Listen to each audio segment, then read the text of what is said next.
Well, welcome everyone. It is so lovely to have you here and so lovely to see you all, and welcome to St. Edward's and this, our inaugural StED talk. You might be asking, what is a StED talk? Well, we'll get to that in just a second, but we have the great privilege of having retired Regis Professor David Ford with us today, speaking on John's Gospel and Jesus for the 21st century, and I'll tell you a little bit more about about Professor Ford, David, in just a moment. But just wanted to kind of explain a little bit about what the StED talks are about and what we were trying to do here at St. Edward's.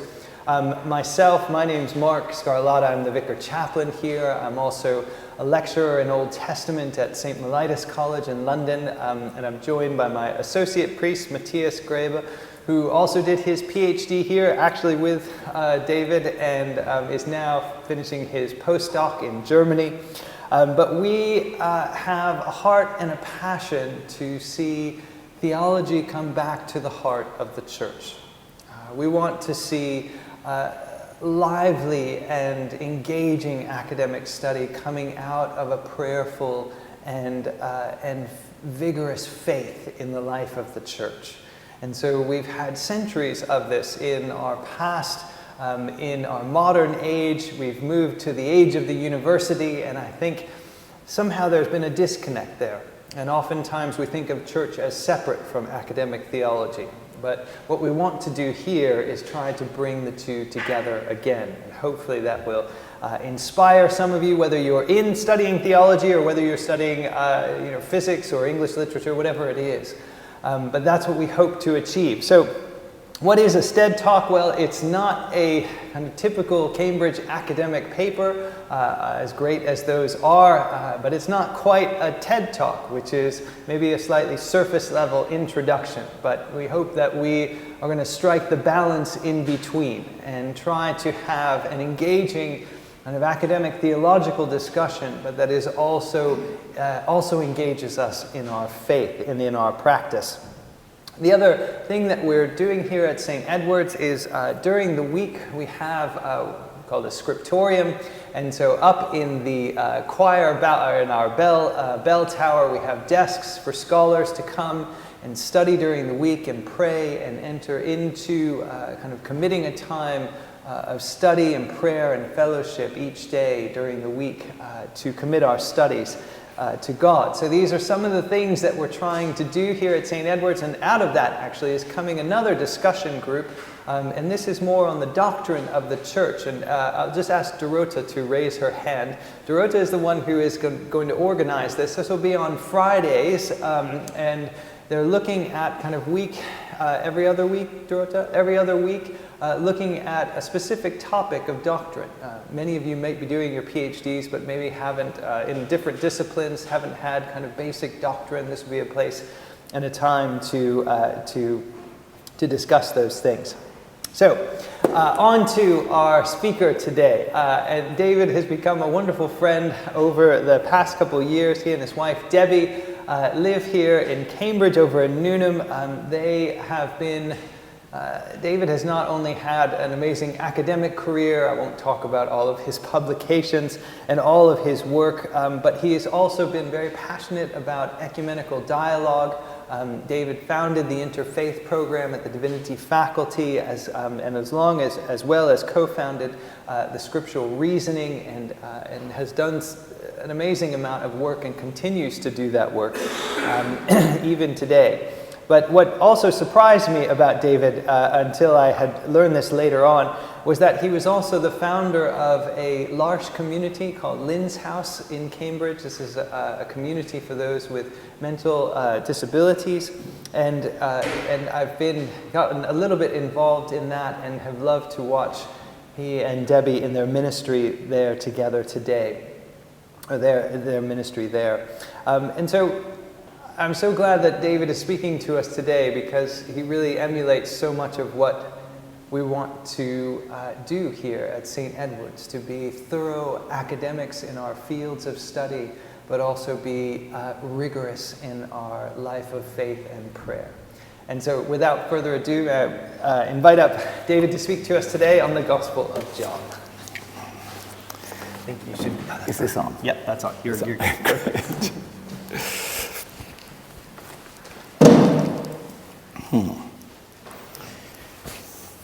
Well, it's so good to be here today for this first event, StED talk, and also the creation of the scriptorium. I mean, actually, Lynn's house, was actually my wife's foundation. She was challenged by Jean Vanier about 25 years ago when he first met her here in Cambridge. And he said to her, Cambridge is a place where there are so many people with learning abilities. And he said they need relationships with people with learning disabilities. And that's what anyone who knows the L'Arche communities knows, the sort of creative way in which Jean Vanier and that whole international federation has tried to embody that. And so about 7 years ago, Deborah and others, and I've been sort of there too, but very much Deborah, who is an Anglican priest and a psychotherapist as well here, and many of you will know her, I'm sure. But actually, the more I've gone on, I must say, in my life, the more I've found myself deeply impressed by people who are organizationally creative, who help to form communities, organizations, institutions, because without them, we just don't have good quality life together. And to see the scriptorium formed here, centered around study and conversation and prayer, is deeply encouraging. And what I want to talk about today, is John's Gospel. And really, when I think back, I'm afraid this is not a model for doctoral students. I have been spending 18 years writing my commentary on the Gospel of John, so please don't imitate me, those of you who are trying to finish doctorates. But in those 18 years, I just have lost track of the number of conversations, some wonderful, wonderful conversations in that time, some of them quite extended. And just one, which was quite formative for me, that I discovered that my favorite North American biblical scholar, well, New Testament scholar, I have another favorite Old Testament scholar, Richard Hayes was here on sabbatical for 6 months in 2009, and that Richard Borkham from University of St Andrews was retiring as a professor of New Testament there to Cambridge, and so we all decided to read the Gospel of John together between July and Christmas, and put 21 dates of 3 hours each into our diaries. One per chapter, 3 hours per chapter, and it was just a wonderful, wonderful thing. And they are both very different New Testament scholars, any of you who will know them, and that, but both deeply theologically interested as well as guild scholars. And but they're so different that when they agree on something, you can feel pretty sure it's probably right. Now what? Out of all those conversations, and the conversations with classes, with students, have been some of the most fruitful of all. Final year courses in the Faculty of Divinity here, and so forth. But out of all that, one conviction was that the meaning of John's Gospel is simply superabundant and inexhaustible, and that you can go on and on and on and on. And even now, after those years, I just feel I'm scratching the surface of it. That it is, the images of abundance in John's Gospel, it's full of them. You just think of all the water into wine, of the baskets left over in the feeding of the 5,000, of the wind blowing where it will, of the Spirit being given without measure, of abundant life, abundant light, abundant everything, and the final catch of 153 fish. It's got this theme of abundance right through it. And it seems to me, as a text, it has this extraordinary capacity to both be accessible to the beginner and also endlessly challenging to the more experienced. It just goes on and on and on, challenging. It becomes more, for me personally, it has become more and more radical, actually, as I've gone on with it. And part of the fruitfulness of that is its intertextuality and intratextuality, which are simply pretentious academic words for that. Once you've read the prologue, always reread the prologue when you read every chapter and bring them into a textual relationship with each other, and you'll find that there's a wonderful illumination. And the intertextuality is always look at the Old Testament resonances of it as well, and the synoptic relevant resonances and the Pauline resonances and so forth, with other texts. And John is utterly immersed in his scriptures, which are the Old Testament, and one of the most fruitful things, this book, I think it's my favorite of all books, the Septuagint. That's the Greek translation of the Old Testament, done by of the Hebrew scriptures, done by Jews in Alexandria a couple of centuries before Christ. And it was, of course, the Bible of most of the New Testament authors as well. They read it in Greek and they quoted it in Greek and so forth. And John probably knew Hebrew as well, but the more I've read John and the more I've read the Septuagint, the more deeply the resonances are, and it's always worth reading. He brings you into rereading all the time. And that, I think, is the first thing I want to say basically, which is that John is about learning to read. Here's a text that I want to quote. I often quote this text because it's from Paul Griffith's book, Religious Reading, The Place of Reading in the Practice of Religion. So far as I can recall, he says, I have always been able to read, to make sense of and to be excited by written things. I know, of course, that there was a time when I could not read. It's just that I cannot remember it. But I was never taught and have still not properly learned how to read with careful, slow attentiveness. It is difficult for me to read with the goal of incorporating what I read, of writing it upon the pages of my memory. I find it hard to read as a lover, to caress, lick, smell, and savor the words on the page, and to return to them ever and again. I read instead mostly as a consumer, someone who wants to extract what is useful or exciting or entertaining from what is read, preferably with dispatch, and then move on to something else. I'm not alone in this condition. Most academic readers are consumerist in their reading habits, and this is because they, like me, have been taught to be so and rewarded for being so. But I've also spent a good portion of my life trying to understand what it means to be a Christian, as well as much time studying literary works composed by Indian Buddhists. Both of these practices have gradually led me to see that consumerist reading isn't the only kind there is. It's also possible to read religiously, as a lover reads, with a tensile attentiveness that wishes to linger, to prolong, to savor, and has no interest at all in the quick orgasm of consumption. Reading religiously, I've come to think, is central to being religious. Losing or never having the ability so to read is tantamount to losing or never having the ability to offer a religious account of things.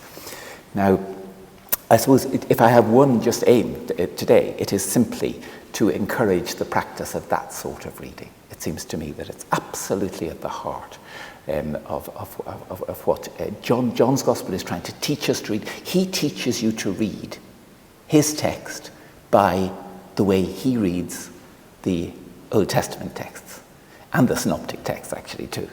And it's a fascinating thing to try to enter into that mode of reading of John's Gospel, which he applies to his basic texts as well. A very long story if one were to go into it, but he's also a wonderful teacher in all sorts of other ways. I mean, one of his favorite things is in waves. In the beginning was the Word, first wave, and the Word was with God, wave further up the beach, and the Word was God, massive breaker, going roar, and this is so right through John. You often get that sense of repetition and then going further and further and further. And of course, if you follow the waves back, you just get into the ocean and you never come to the end of it. So to come to my main theme today, which is that all that abundance is, of course, centered on a person in John's Gospel, and the person is Jesus. Right there in the prologue, from his fullness, his pleroma, his full overflowingness, from his fullness we have all received grace upon grace, upon grace, upon grace, upon grace. It just goes on and on and on. And that sense that if you don't have that focus on the who question of Jesus, you don't get the whole of theology right for John. And of course, John has been probably the most influential single theological text in the history of Christian theology. That the first question in John's Gospel is immediately after the prologue. It's, who are you? It's addressed to John the Baptist, but John the Baptist immediately channels it towards who Jesus is. And that who are you question is the fundamental question. It's the question in my title for now as well. And then the next question in that, what Jesus is doing in this the rest of that first chapter is forming a learning community, a community of disciples, learners. Mathetes, the word for disciple, it simply means learner. So he's forming a scriptorium. And the first words that Jesus, the Word of God, says in John's Gospel are titseitaiti in Greek. What are you seeking? What are you desiring? And if you trace right through the Gospel, at his arrest, then he asks the question again, only he says, whom are you seeking? And then, in the resurrection story, when he meets Mary Magdalene, that probably the most moving single incident in the whole Gospel, I think, he says, when he finds her weeping, he says, whom are you seeking? Tina zeitais. That it's the who question. So you move from the what questions to the who questions. Bonhoeffer has a wonderful meditation on all this where he's saying, don't make the how questions or the what questions primary. Make the who question absolutely primary. And of course, this who question is underlined by John's Gospel in all those I am sayings. I am the bread of life. I am the light of the world. I am the way, the truth, and the life. Or sometimes just the absolute I am of God. Before Abraham was, I am. And so what John is trying to do for us, his readers, is he's trying to say, look, this I am, the one that the story is talking about, is actually present with you right now, with us right now, as God is present. And that is what, in other words, you are being invited to trust the one who is being testified to and to enter into the deepest possible relationship, and a relationship where you trust to the point of giving your whole life. That is what John's Gospel, he sums it up at the very end of his Gospel, to have life in his name, believing to have life in his name. And believing in John's Gospel always substitute trust. One of my favourite scholars, Susan Hyland, was telling me when I was on visiting Emory University for a semester recently, she says in her classes on John's Gospel, she always says, use trust instead of believe, because believe has got so many other, you understand there is a knowledge dimension in trust as well, but trust gets what John means again and again. He wants you to trust this one in whose presence you are as you are reading. And therefore it's a form of communion. You are meeting. So the question is then, how does John actually communicate who Jesus is? And it's actually terribly simple and straightforward in many ways. You just go through each of the main parts of the gospel and you have that question in mind. Who are you, Jesus? And then you meet and you respond. And what happens in each is somewhat different in each of the parts of the gospel. In the prologue, there John is saying you need a horizon of meaning. You need some framework of meaning. And the meaning is, the framework is God and all things. Through him all things were made. Nothing less. You've never to rule out any part of reality from this. This is something that is the framework of the whole understanding of reality. And gives the guidance for how you are to think in relation to God. You have to be imaginative. There's images, great images in John's Gospel, light and darkness in the prologue. Testimony is very important. And of course, for those of us who are scholars, testing testimony, cross-examining testimony is part of what we do as in a court of law. Being part of a community, power to become children of God, that's part of it in the prologue. And then the central thing is, of course, the Word become flesh, a particular person. The freedom of God, this creator of all things, to express who God is and to be self-giving in the form of one particular person. That's the astonishing, category-breaking message of the Gospel of John, summed up there in the prologue. The Word became flesh and dwelt among us, full again. You notice the abundance of grace and truth. And then the climax of that prologue is where the Son who is in the bosom of the Father, or into the bosom of the Father, and the NRSV has close to the Father's heart. No, the Son who is close to the Father's heart. In other words, the image is of this love that is at the heart of the whole universe. That's the climax of and that's where you to abide. And the purpose of John's Gospel is to invite you to live from there, to abide there, it's mutual indwelling is one of the core concepts in the Gospel of John, which reaches culmination in chapter 17, which we'll come to in a while. So the prologue, the first 18 verses, just give us a framework of meaning, of deep meaning. That logos means all sorts of things, of course, but partly what it means is meaning, and that it's bringing us into the meaning both of Scripture and also because it's also one of the great words of the surrounding Hellenistic civilization. I'm a classicist by training, and you become very aware as a classicist that this was a culture, was a rhetorical culture where there weren't mass media in our sense. It was the word, it was the spoken word, the written word, and so forth. And John puts this, and so John, by having logos there, refers both to his own scriptures and to the wider culture. This is intercultural theology, so to speak, that's there. But above all, of course, it's a wonderful image word of self-expression, because if God speaks, then God is free to speak utterly, to express completely who God is in a particular person, in a way that we find we can't, obviously. So that's the first thing, and the next one I've already mentioned. It's the formation of the learning community. He gathers disciples, gathers learners. You need to be part of a learning community, and this was what he was. And a learning community is always centered on questions. Who are you?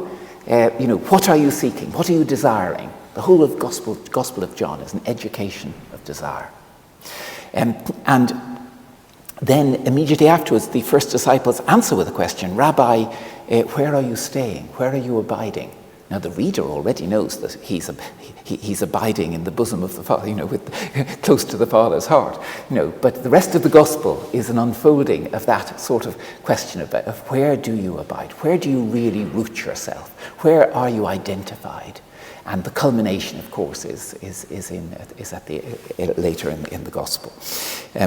So that's the second movement, so to speak. And then the next, from chapters 2 to 12, we have the ministry of Jesus, the public ministry of Jesus. And there, John is trying to help us to meet Jesus, to have this encounter with this person who is also present at the same time as you're reading him, through his meetings, through his conversations and arguments, and through his discourses, but also through the signs, through the things he does. And I had an illumination about this. So many illuminations that you have, I think, are about like elephants in the room, that the elephant was there all the time, but you were looking at other things. and this one was when I was really privileged to be part of a wonderful group that was working on the education vision for the Church of England. If you go to the Church of England's website, you can click on its vision for education and see what we eventually produced. But it was in an interview with a headmistress of a school who had got her 10-10 ethos for the school. It was two schools together. And her 10-10 ethos was John 10:10, I'm come that you might have life and have it in all its abundance, have it in all its fullness. And it just made me rethink. Jesus' ministry was doing all these signs, and because our eventual education vision, it embodied this in the strapline, which is deeply Christian, serving the common good. In other words, that what we wanted to do was to be deeply Christian, recognizing that you can be deeply Jewish and serve the common. You can be deeply other things and serve the common good too. But we wanted to be deeply Christian and serve the common good in the spirit of John John's Gospel and Jesus doing signs, and what his signs are, of abundant life for everyone, not just for the inner group or something. They are, all the wine at the wedding. I mean, it wasn't just limited to, the inner group. Everyone could get drunk. And that all the bread at the feeding of the 5,000, all the teaching he did and so forth, it's for all. It's for all. It's unlimited. The wind blows where it wills, and the wind doesn't have an edge, does it? And the blowing of the Spirit in John's Gospel, the Spirit is given without measure.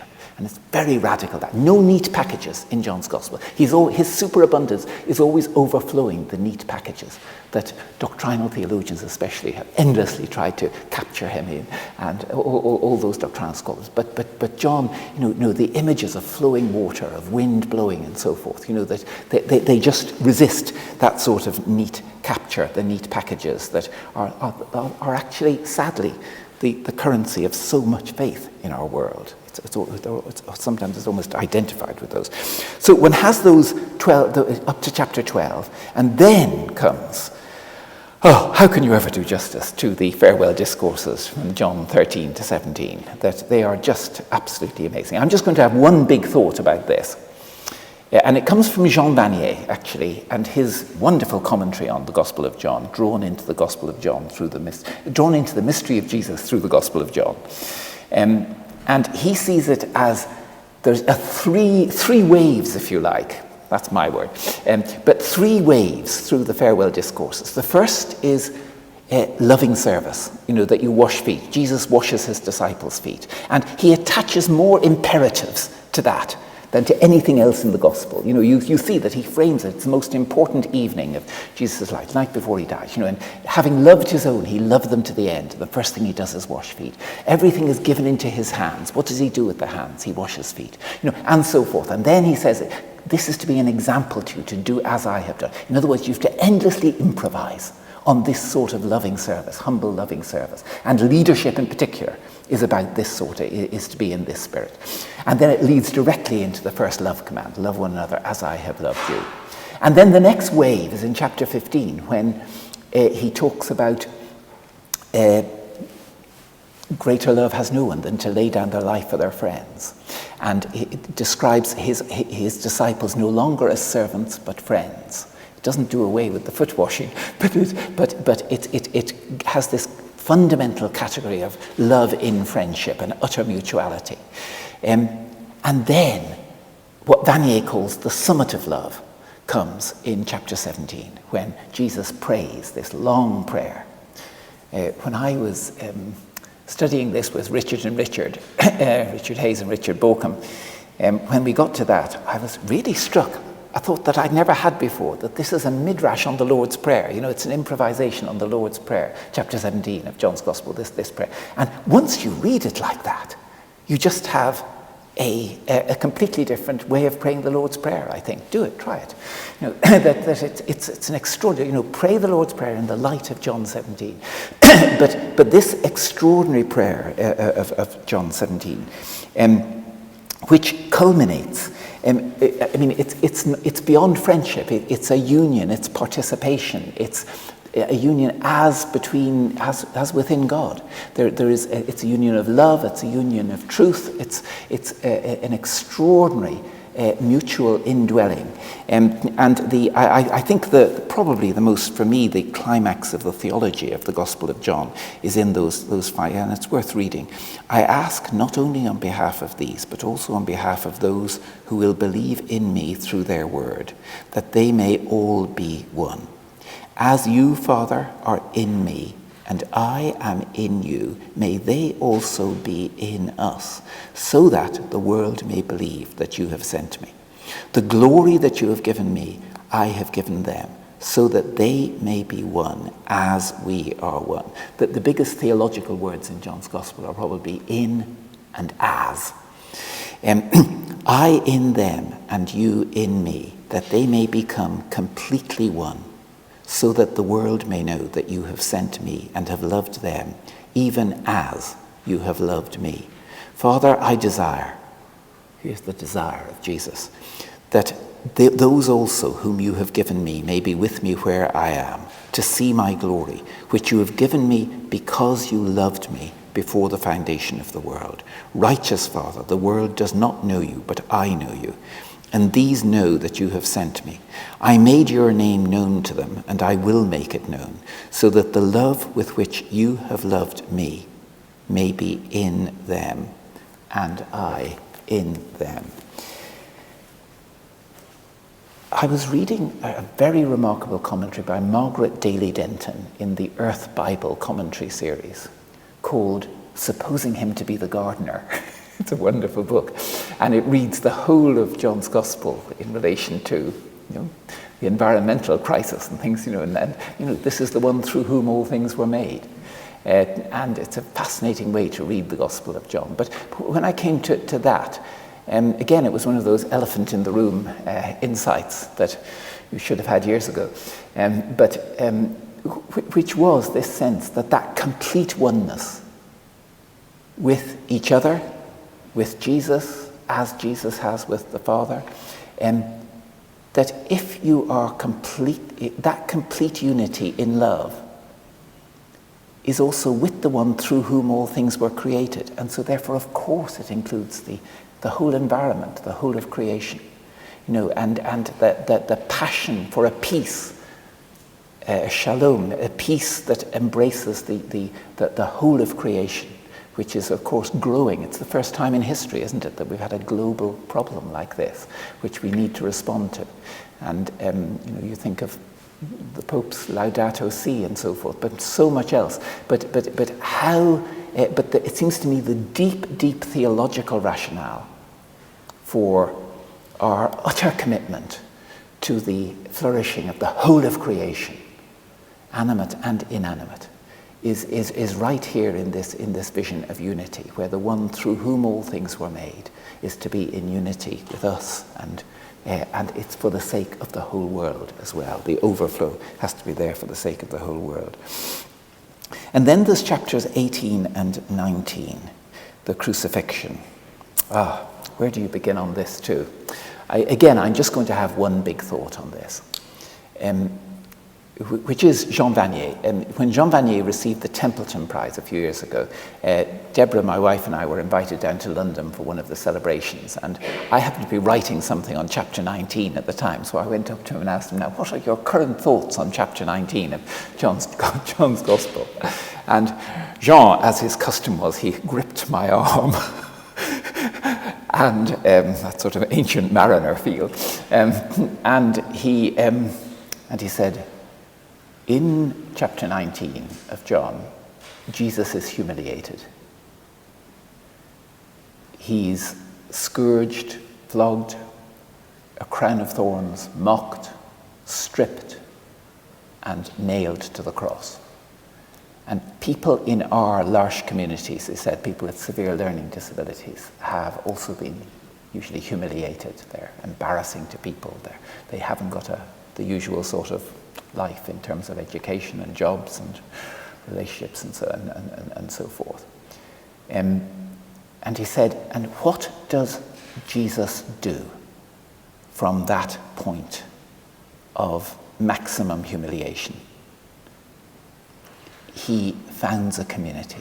He says to his mother, his beloved disciple, here is your mother. To his mother, here is your son. He never mentions names for either of those, interestingly.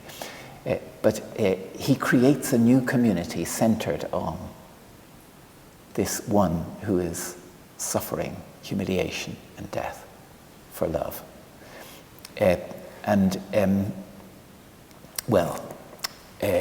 Vanier's commentary is wonderful on that whole those chapters as well. And then finally we come to chapter 20 and 21, and again it's just such a superabundance that you'd never come to the end of it. But the one big thought I want to take out of it is that when Jesus commissions his disciples and says, "As the Father sent me, so I send you," and breathes the Spirit into them, he is breathing his Spirit into his disciples and inviting them to be sent as he was sent. Now, how was he sent? He was sent within this massive framework of meaning. as we are. We have to have that massive framework of me. Sent to be part of a learning community. That's part of it too. Sent to have endless encounters with all comers. Very many surprising encounters and conversations and so forth. To do signs of abundant life for all, and also, of course, to be sent into darkness. And for us, the darkness is the darkness of ourselves, the darkness of the church, and the darkness of the world. But that what those chapters say is that that is never the last word. The last word is, it's not crucifixion, it is resurrection. Now, one could go on forever on that, and I better really watch my time, because what I want to, as I say, there's just so much, but I just want to end up with some thoughts about why, especially for our century, is John's Gospel relevant. Now, the first reason is that I think it is the climactic New Testament writing. Most scholars agree that it was the last of the Gospels to be written. I think, with some scholars, that John also knew the Synoptic Gospels, or at least he obviously knew the traditions of the Synoptic Gospels. I think he also knew the Pauline, and of course he knew the Septuagint and all the Hebrew scriptures as translated into Greek, at least. And there's been no more important theological text down the centuries. In other words, that it's particularly important that we enter into the deepest, richest, most multiply resonant text of the New Testament, I think, and the one that has been most deeply and richly entered into and improvised upon and so forth down the centuries. And it's accompanied by this extraordinary promise that you'll be led into all the truth by the Spirit, that there's more and more and more truth. That's what you're into, and it never comes to an end. No neat packages. So that's one reason. But also, I think, the who question, that compared with the synoptics, all those I ams and the emphasis on who Jesus is, points to something that I think that the church at that time was beginning to learn as well, how dangerous it is to have any other questions central, or to split the church on other questions. Just think of sex, for example. The last thing in a Johannine framework you would ever do is to split the church over an issue like that, because it leaves out nearly all the detailed ethical teaching of the synoptics. Now, it doesn't mean that you're not to read it and learn from it and so forth, but insofar as what's essential to being Christian, if John's Gospel sums up that at that point in the church's life, then there's no doubt that the really crucial question is who, and then are you serving, are you loving, are you praying? That those are the absolutely essential things. And be really, really, if the desire of Jesus was for a unity, that complete unity, what would it take to go against that desire and to break unity? I think it's an awesome sort of question that now. I know we're into controversial terms here. I'm a theologian, obviously, and theologians enter into those great debates. But I think you can differ about a huge amount of things and yet not let those differences be church dividing. And that's what I think John is saying to his church. Don't let them be church. This is the really crucial thing, who Jesus is. And then serving and washing feet and loving. Then the next reason, I think, is because he encourages daring improvisation.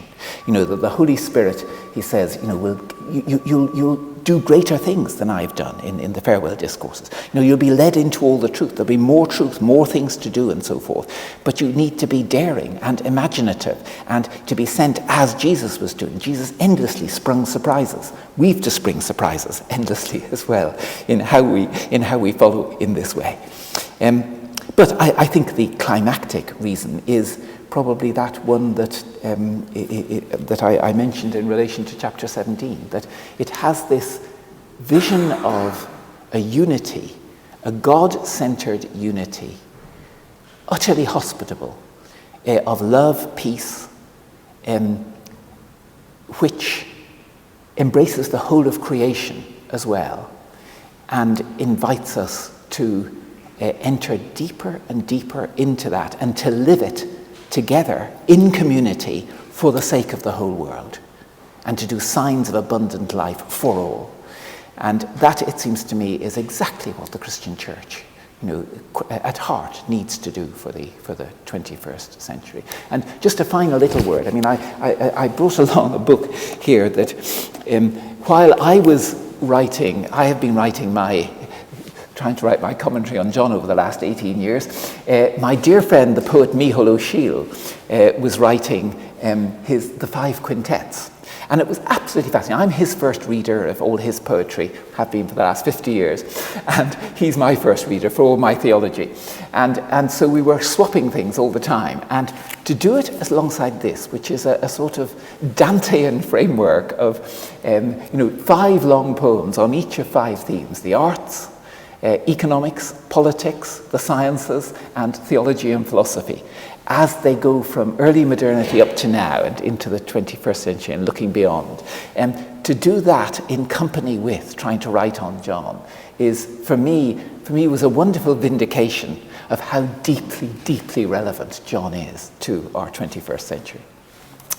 Okay.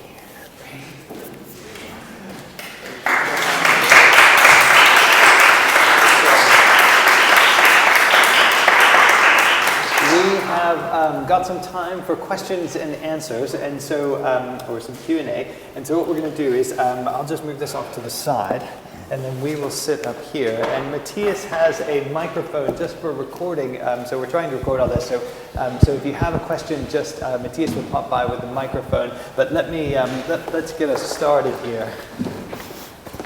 Take one of those. Take this one. Oh, it's such a. Such a treat to hear about John's Gospel, and especially in terms of just its relation to us and in relation to, especially the disunity of the world right now. There are 2 things I wanted to draw out, and then we'll open it up for questions, because I thought maybe the most, I think what struck me this time in your talk was this, the emphasis on this learning community. And it's fascinating because I think what we're trying to do here at the church is foster that. I mean, I think many of you who are doing PhDs or MPhils know how isolating it can be in Cambridge, and how terribly lonely it can be at times doing academic work because it's so singularly focused. And so I thought that was a wonderful thing. But what I wanted to ask you, maybe the first question, is one of the things you mentioned about John's Gospel is this invitation to abide in the bosom of the Father, and how we do that through the Spirit and through the Son. I guess because John's Gospel is so different than the Synoptics, what is it? Why do you think John has this emphasis in his particular vision of Christ? I mean, why do you think he is, especially with this abiding, this unity, this Spirit, that we don't get as much in the Synoptic Gospels? What do you think what do you think John is trying to do in that? Yes, I think, partly what I think he's trying to do is combine Paul and the Synoptics. That if you think of the in Christ theme in Paul and Christ in us, the mutual indwelling is there. I think also he's trying to do justice to the ongoing Spirit, the presence of Christ in the Spirit. And to it's spatial imagery, but it's changing spatially, mutual indwelling. How do you have one thing in one thing and in the in each other? Clearly, it's a bit paradoxical. But I think it's I'm fascinated by the Spirit in John, and I think in Paul too, and there's more about the Spirit in John than in the Synoptics.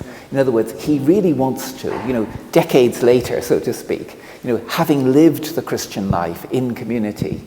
And of course, in John's Gospel, according to the testimony of John, it's living it with the mother of Jesus. The beloved disciple is living with the mother of Jesus. That's where it's happening.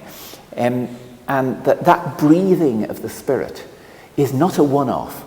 And if you're mutually indwelling, then there's a radical intimacy at the heart of this. And I think that you get both a deepening of intimacy.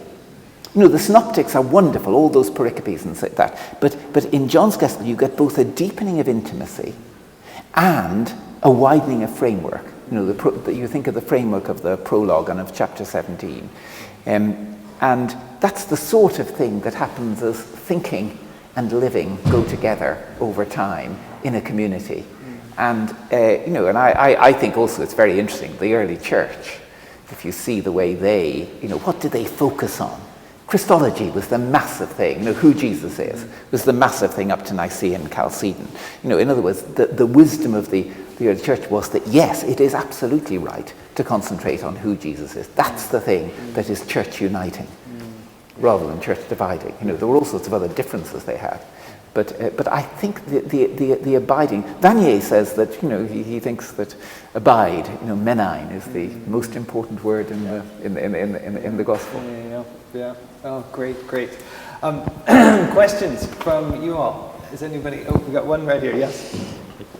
So, in presenting my question, I'm going to deliberately present a couple of things you've said deliberately uncharitably, so that you can then attack the vulnerabilities, let's say. That's very Johannine. Okay, so you mention that in the 13 to 17, the highest, let's say, highest wave is a unity of the members in the body of Christ, the disciples, as within God. I hope I'm quoting you there. And then a little bit later on, you let's see. Referring to chapter 21, you say Jesus exhorts the disciples to be sent out as he was sent. So there's no substantive distinction between each individual disciple being sent out and Christ himself being sent out. I didn't say no substantive distinction. Okay. You're adding that, yes. Let me take 5 seconds to finish the question, and then you can object as hard as you like. Is there a risk here that we lose the distinguishability of finite, human, fallible subjects from God the Father and God the Son? And at what point do we start worrying about heresy? Yes, in other words, that... yes, I mean, the uniqueness and individuality of Jesus in John's Gospel, I think, is absolutely clear, right from the prologue. It's only one person. I mean, I think in terms of my own, if you really want to answer that question thoroughly, you have to do an awful lot of theology, obviously, if you want to do it in relation to the Holy Spirit. In my own theological work, if you really want to follow it up, I wrote a book over 10 years, which arose out of the book that really was the inspiration behind me trying to do John's Gospel as a commentary, which was Self and Salvation.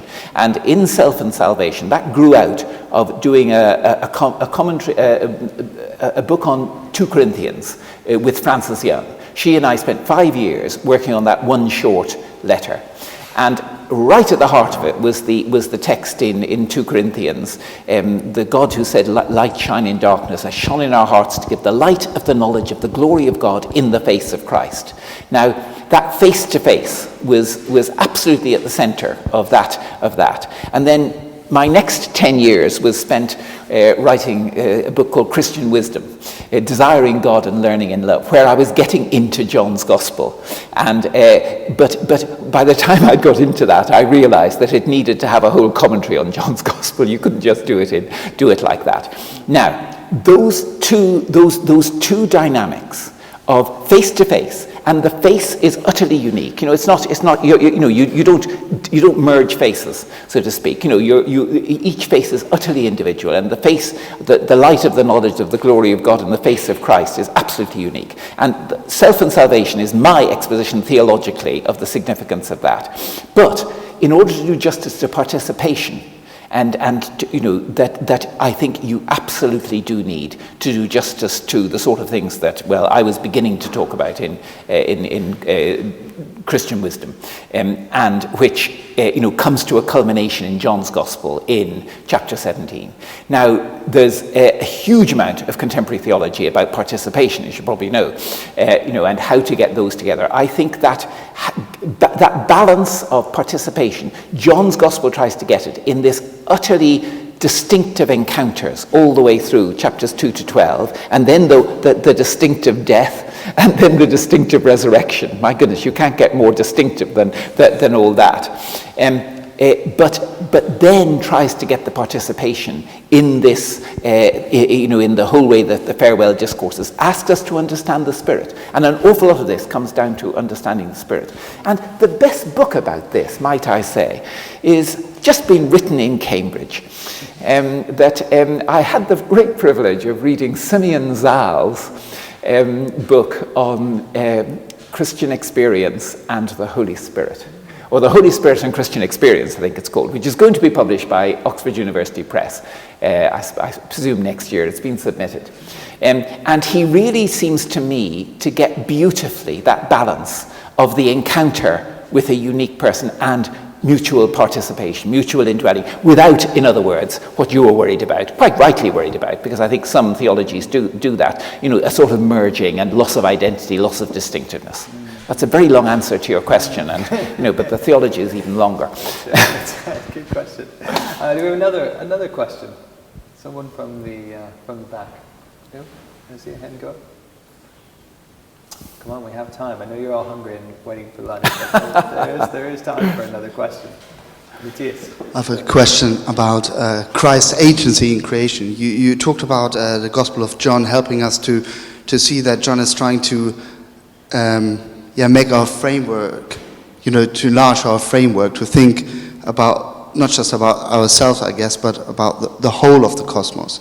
And my question is, if theology takes that seriously, sort of Christ's role in creation, that through him all things were created, what do you think sort of a 21st theology could go to, where could end up, if we take that really seriously?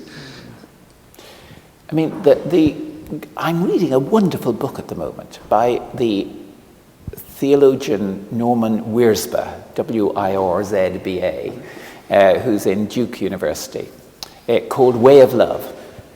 And he is also the author of a Cambridge University press book called Food and Faith, which is a profound theology of food in relation. But this is a more summary, very accessible theology for the 21st century by somebody who is deeply immersed in the environmental movement, but who also has a very rich and, I think, deeply Johannine, actually, theology to go with it. And this book, Way of Love, it's got a subtitle, I forget what's Recovering the Heart of Christianity or something like that.